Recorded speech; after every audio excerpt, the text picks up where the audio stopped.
Bismillahirrahmanirrahim. Alhamdulillahirabbil alamin. Wassalatu wassalamu ala asrofil anbiya'i mursalin wa ala alihi wa sahbihi ajmain. Puji dan syukur sama-sama kita sampaikan kepada Allah SWT yang telah memberikan karunia nikmat dan iman kepada kita hingga kita dapat bertemu pada acara forum podcast Infomu Pimpinan Wilayah Muhammadiyah Sumatera Utara pada hari ini. Sahabat dakwah Muhammadiyah yang kami banggakan, pada episode ketiga podcast Muhammadiyah Sumatera Utara, kami akan menawarkan satu judul membangun dakwah Muhammadiyah di Sumatera Utara. Buat kami, persoalan dakwah ini adalah persoalan yang serius. Ini masalah umat. Gagalnya dakwah kita akan membuat umat menjadi kacau balau. Sehingga kami memberikan perhatian yang serius untuk bagaimana membangun dakwah ini. Muhammadiyah Sumatera Utara yang berada di 25 kabupaten kota itu memiliki ratusan mubalik. Tapi pertanyaannya adalah sejauh mana mubalik Muhammadiyah itu siap menyongsong era baru Muhammadiyah berkemajuan. Artinya pendakwah, dai mubalik Muhammadiyah itu siap menghadapi perubahan-perubahan dakwah dari dakwah konvensional ke dakwah digital. Sahabat dakwah Muhammadiyah, hari ini kita bersama Wakil Ketua Pimpinan Wilayah Muhammadiyah Sumatera Utara, Ustadz Dr. Ali Imran Sinaga. Assalamualaikum Ustadz. Waalaikumsalam warahmatullahi wabarakatuh. Mudah-mudahan Ustadz dalam keadaan sehat-sehat dan kita dapat melakukan perbincangan ini sekitar 20 menit ke depan. Ustadz, bisa digambarkan kepada kita seperti apa terjadi pergeseran dakwah dari dakwah konvensional ke dakwah digital? Karena umat saat ini banyak melihat atau mengkaji atau mengaji itu lewat media digital, apakah YouTube, TikTok, Facebook, dan lain sebagainya. Sementara kita belum terlalu masuk ke sana. Mungkin Ustadz bisa bercerita bagaimana pergeseran dakwah itu hari ini. Terima kasih Pak Moderator, Pak Saiful Hadi yang kita muliakan. Dakwah ini adalah mengajak. Ya. Mengajak itu berarti harus banyak komponen yang harus kita lalui. Pertama mengenai figur, kemudian suasana, kemudian sarfras. 2 atau 3 komponen ini itu tidak boleh berjalan sendiri. Karena 3 hal ini adalah bagian penting urgen dalam dakwah yang membangun atau kita sebut berkemajuan. Mengajak orang itu sedengan suasananya. Kalau kita mengajak di zaman klasik dulu, itu cuma dengan tatap muka. Itu sudah menjadi bagian pertemuan emosional antara audiens dan pembicara. Tetapi kemudian, tuntutan zaman hari ini, dunia digital, seperti dakwah harus berwujud baru. Ya. Wujudnya adalah bagian penting ketika kita ingin melakukan tujuan sukses dakwah itu. Maka perangkat-perangkat figur-figur dai ini harus siap dalam menerima kemajuan tahun mereka hari ini. Maka perangkat-perangkat digital, kemudian komputer, IT, itu tidak barang mewah lagi. Ya. Tapi sudah barang yang kebutuhan bagi umat dimanapun komunitas membutuhkannya. Lalu itu tidak cukup kalau tidak dengan melihat kondisi zamannya. Hari ini dunia milenial. Kalau mau kita ukur berapa jumlah objek sasaran dakwah ini cukup beragam. Tetapi komunitas-komunitas yang kita sebut sebagai komunitas milenial itu cukup banyak. Ya. Kita nggak boleh tinggalkan mereka-mereka ini. Mereka sedang meniti karir untuk menuju sejati Islam bagaimana. Ya. Maka para dai harus membaca situasi ini. Ya. Kalau kita tinggalkan mereka yang mengharapkan orang-orang konvensional, kita gagal. Karena ke depan hari mereka lah pengganti generasi yang tua-tua. Yang ketiga adalah sarfrasnya. Ya.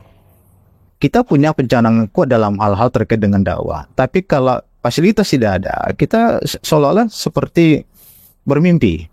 Mengharapkan langit itu indah, tetapi nggak bisa kita sentuh.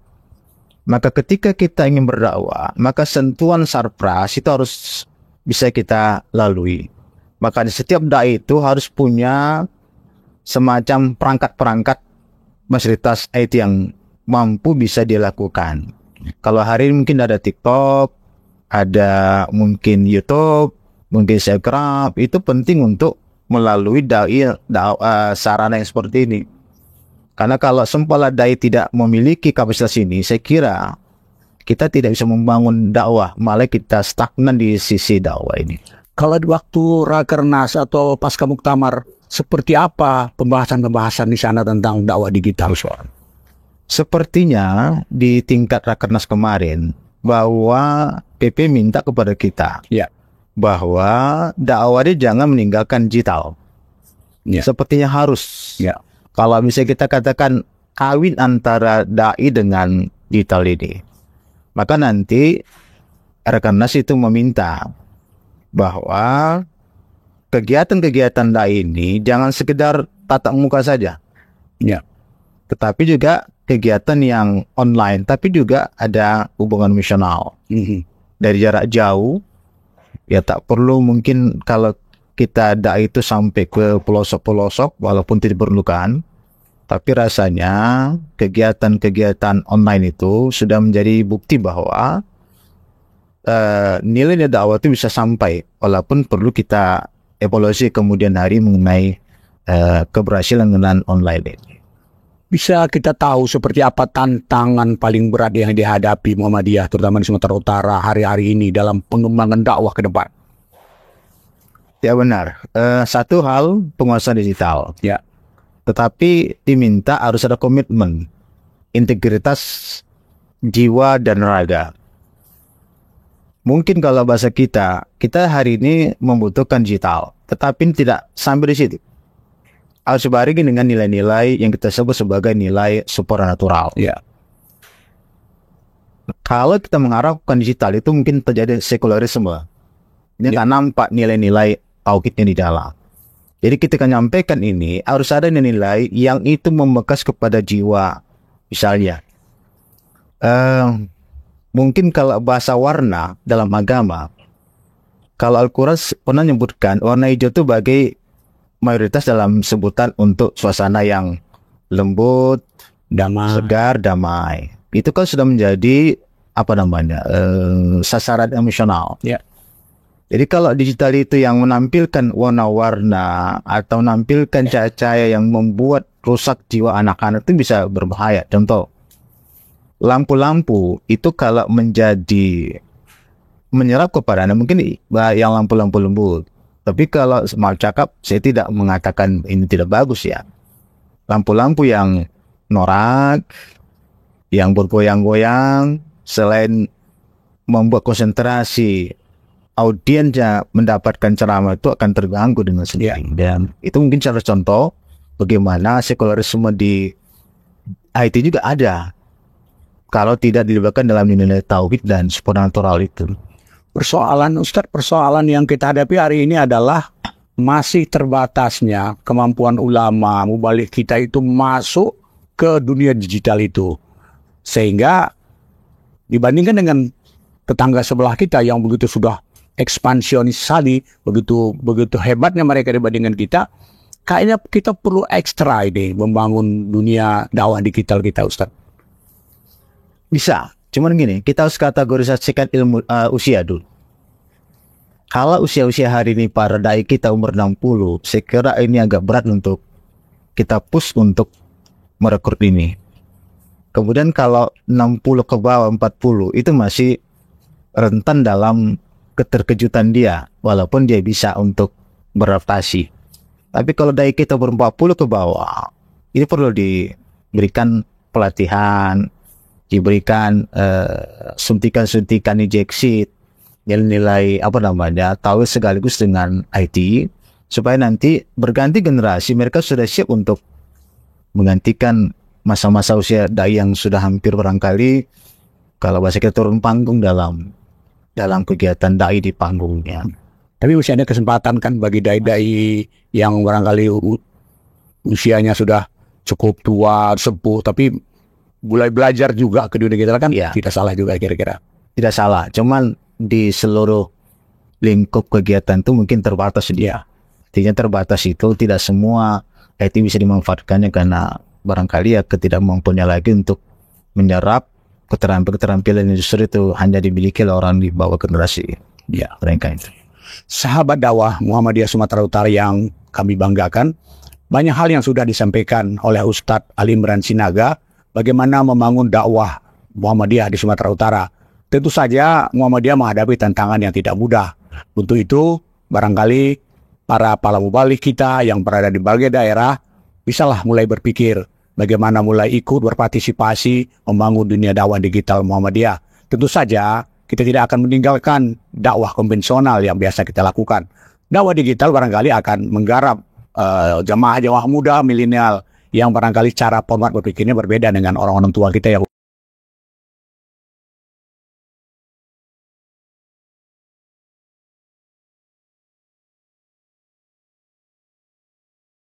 Anda berada. Kita akan bicara lebih lanjut tentang dakwah digital Muhammadiyah di Sumatera Utara.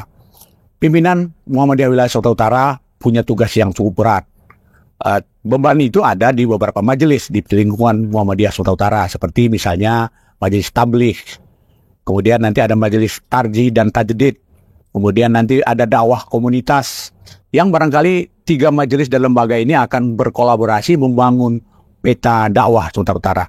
Ustadz Ali Imran, kita ingin tahu seperti apa Muhammadiyah wilayah Sumatera Utara melihat atau memiliki peta dakwah di Sumatera Utara ini. Sepertinya kalau melihat dari pengalaman sehari-hari atau mungkin bertahun-tahun kita berada di arena dakwah ini, peta dakwah ini seharusnya sudah punya data-data. Ya. Artinya berapa stok dai yang sudah kita ada, berapa yang sudah berhenti, berapa yang sudah meninggal, dan berapa yang maju. Kemudian kekuatan amal usaha yang ada di daerah-daerah. Ya. Ini penting karena dai sendiri kalau tak amal usaha di tempat itu agak sulit untuk berkiprah dalam dainya. Kemudian selain itu dia akan melihat suasana lingkungan dalam dainya, masyarakat sekitar, berapa komponen yang hadir di Muhammadiyah sekitar itu, sehingga kita tidak salah kaprah. Muhammadiyah kan nilai tajdidnya penting, pembaharu, atau bahasa kita berkemajuan. Muhammadiyah tidak klasik, tapi juga tidak meninggalkan dunia sejarah. Muhammadiyah itu maju, tapi tidak meninggalkan nilai-nilai akar rumput yang menjadi bagian penting kemajuan Muhammadiyah itu. Itu barangkali yang kita lihat peta dakwah di sekitar Muhammadiyah ini. Jadi peta dakwah itu sangat penting. Ya. Jadi kalau kita dalam bahasa militer harus ada tempat mau kita kita datangi, berapa kekuatan, apa yang tersedia, baru bisa kita bekerja di situ. Ya. Nah kalau peta dakwah lengkap, saya kira itu sudah mudah untuk bekerja di sekitar itu. Kalau dari 31 kabupaten kota yang punya Muhammadiyah ada 25, bagaimana peta ininya, peta dakwah kita? Misalnya zona 1 Sumatera, Medan, Binjai, Langkat, barangkali seperti apa peta dakwahnya. Kemudian ada peta yang barangkali kawasan pinggiran, macam Pantai Barat, barangkali yang kemampuannya juga terbatas, sarananya terbatas, dan mungkin daerah-daerah yang pedalaman di Gunung Setoli dan lain-lain. Itu gimana Ustaz melihatnya? Salah satu ciri peta dakwah itu memudahkan zona dakwah. Ya. Jadi pengkotakan penzona ini ada memudahkan bagaimana dakwah itu berjalan dengan sukses dan normal. Karena dengan zona ini bisa terukur dia. Ya. Berapa jumlah daerah, berapa mau diberikan masukan dakwah, itu penting. Ya. Nah, jadi kalau peta dakwah ini di daerah ini sepertinya kita perlu kita sempurna kembalilah, bahwa kita kurang punya peta dakwah yang begitu mumpuni, yang bisa jadi bahan bekal dai-dai. Misalnya kalau dai Medan mau ke Nias, dia kan sebelum ke sana kan harus lihat peta dakwah. Nias itu bagaimana bentuknya, masyarakatnya, kemudian berapa jumlah Muhammadiyahnya, kebudayaannya, sehingga mudah dia untuk ini. Dan kadang-kadang kita sulit. Dan kita misalnya kirim ke Karo, dia nggak ngerti itu bagaimana tradisi Karo. Ya. Terakhir begitu dia ceramah, rupanya ada bahasa-bahasa yang tidak boleh disebutkan di Karo, Ya. disebutkan di Medan. Akhirnya Ya. salah kaprah, masyarakat senyum. Tapi senyum itu adalah sepertinya ya ini tadi nggak ngerti daerah sini gitu kikir. Kalau gitu ada nggak kemungkinan majelis dakwah atau majelis Ustadz sebagai koordinator bidang tabligh membuat satu macam peta dakwah kita ke depan? Ya itu cita-cita kami. Jadi 4 tahun ke depan sebelum berakhir kita sudah punya peta dakwah. Jadi ketika kelima kita sudah sodorkan ke masyarakat inilah hasil peta dakwah di berbagai tempat yang ada di Muhammadiyah di Sumatera Utara. Ya. Mudah caranya, kita buka Google Form aja. Jadi setiap daerah mengisi form, lalu sampailah ke tempat kita tinggal mengisi, menyusun itu semua. Tak perlu kita rasain kayak dulu kan klasik, datang kita ke daerah, minta data, minta dokumen, terakhir waktu habis.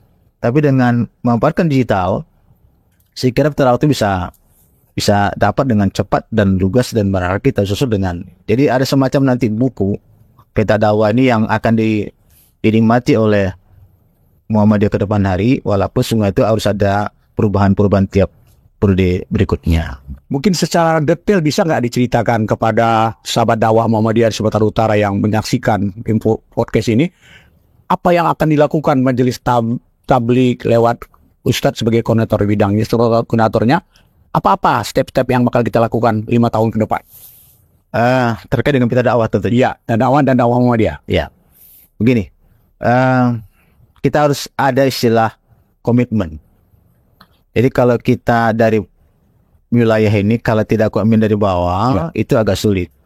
Maka nanti kita akan meminta PDM, termasuk mengirim majelisnya, termasuk MPI-nya. Ya. Karena harus kolaborasi ini. Ya. Karena untuk mengumpulkan data dokumen dalam bentuk digital, itu MPI punya kawan yang lebih bisa kita andalkan. Tapi kalau tabligh, DAI saya kira itu juga punya kesulitan kalau mengumpulkan dokumen. Ya kita maklum lah, DAI ini kan banyak tugasnya. Selain sebagai seorang orang kantoran, juga orang pasaran ngerti dalam berarti apa ya, dalam berarti bekerjaannya sulit mengumpulkan dokumen ini. Makanya kita nanti akan buat sebuah kegiatan mengumpulkan nanti seluruh tabligh dan MPI dalam satu arena. Kita akan diskusikan bagaimana mengumpulkan dokumen untuk peta dakwah ke depan hari. Ya, sekiranya itu yang lebih kita mulai, orang nanti diskusi lebih lanjut dalam menyusunnya bagaimana. Ya, itu saya kira. Ustaz, dalam mengembangkan dakwah sebetulnya Muhammadiyah mengenal apa yang dinamakan dengan korps mubalik. Ya. Korps mubalik itu kadang-kadang terasa ada tapi terkadang tak ada. Bilang hidup tapi tak jelas juga. Tapi kita masih berharap korps mubalik ini akan menjadi semacam pasukan tempur daripada dakwah Muhammadiyah ke depan. Bisa bercerita Ustaz, seperti apa korps mubalik kita? Ya, korps mubalik kita hari ini memang mereka sudah terbentuk. Cuman kita harus memberikan suntikan lagi. Ya. Komitmen, kemudian semangat, kemudian kolaborasi dengan berbagai pihak. Bentukan korps ini sudah ada, cuman kegiatannya sepertinya kurang termanage dengan bagus. Artinya yang berangkat ke daerah itu cuma ketua dan sekretaris, anggota kurang dilibatkan. Nanti ke depan hari kita mencoba membentuk korps mubalik di tiap wilayah satu, kemudian daerah cabang. Ini harus bentuk dia. Lalu bikin pelatihan. Jadi kita minta korps mubalik dilatih juga sebelum menggempur di masyarakat. Ya kadang-kadang kita ini maklum lah, segudang ilmu yang kita miliki, tapi kalau dia termanage dengan sempurna dalam menyampaikannya itu jadi masalah di masyarakat. Jadi kita coba supaya korps mubalik ini bisa kita bentuk dan kita latih entah setahun sekali, 2 tahun sekali. Yang jelas mereka punya komitmen, semangat, dan memang ingin menggerakkan Muhammadiyah itu di sisi yang kita masukkan tadi. Ustaz, mungkin sesi ini akan berakhir. Ada pesan-pesan apa yang ingin Ustaz sampaikan kepada ratusan barangkali mubalik kita, baik mubalik yang senior, yang junior, alumni-alumni pesantren yang berada di berbagai daerah Sumatera Utara? Pesan-pesan apa yang ingin Ustaz sampaikan? Pertama, jangan salah, Muhammadiyah itu tajdid, ya, pembaharu. dia tidak boleh berhenti di satu titik atau ke belakang. Ya. Dia harus maju. Ya. Nah, maju ini harus punya elemen-elemen. Ya. Pengetahuan, keterampilan, kemudian mungkin kolaborasi, itu baru bisa bermain. Ya. Jadi Muhammadiyah akan tertinggal kalau meninggalkan tajdid ini. Apa tajdid itu? Terus memperbaharui dakwah, memperbarui materi dakwah, memperbarui manajemennya dan sebagainya. Ya. Jadi pada tingkat tertentu, walaupun Muhammadiyah pada sisi tertentu dia punya kemajuan, tapi dia berhenti di kemajuan ini. Ya. Terus maju, terus berkemajuan tanpa henti. Saya kira Muhammadiyah dengan yang lain akan nampak karakter yang berbeda itu. Ya. Bahwa Muhammadiyah tidak meninggalkan dunia milenial ya. Update, kemudian kreatif dan tidak tertinggal. Ya. Terima kasih Ustadz. Sahabat dakwah Muhammadiyah dimanapun Anda berada, cukup luas dan komprehensif penjelasan-penjelasan yang disampaikan oleh Ustadz Ali Imran Sinaga. Beliau adalah Wakil Ketua Pimpinan Wilayah Muhammadiyah Sumatera Utara yang membidangi Majelis Pustaka dan Informasi serta Majelis Tabligh Wilayah Sumatera Utara. Beliau telah memaparkan peta dakwah seperti apa, kondisinya seperti apa, dan apa yang harus dilakukan 5 tahun depan. Beliau berharap agar peta dakwah ini segera dituntaskan sehingga ulama-ulama kita, mubalik kita memahami seperti apa peta dakwah yang bakal mereka hadapi. Kemudian kepada para kaum mubalik diharapkan terus belajar, tajdid, memperbaharui materi ilmu-ilmunya sehingga akan sinkron dengan apa yang dibutuhkan oleh masyarakat. Sahabat dakwah Muhammadiyah Sumatera Utara, demikian dulu sesi ini. Mudah-mudahan apa yang disampaikan bermanfaat buat mubalik, buat kita semua. Nasrul minallah wa batun karib. Saya Saiful Hadi mengakhiri acara ini. Assalamualaikum warahmatullahi wabarakatuh. Waalaikumsalam warahmatullahi wabarakatuh.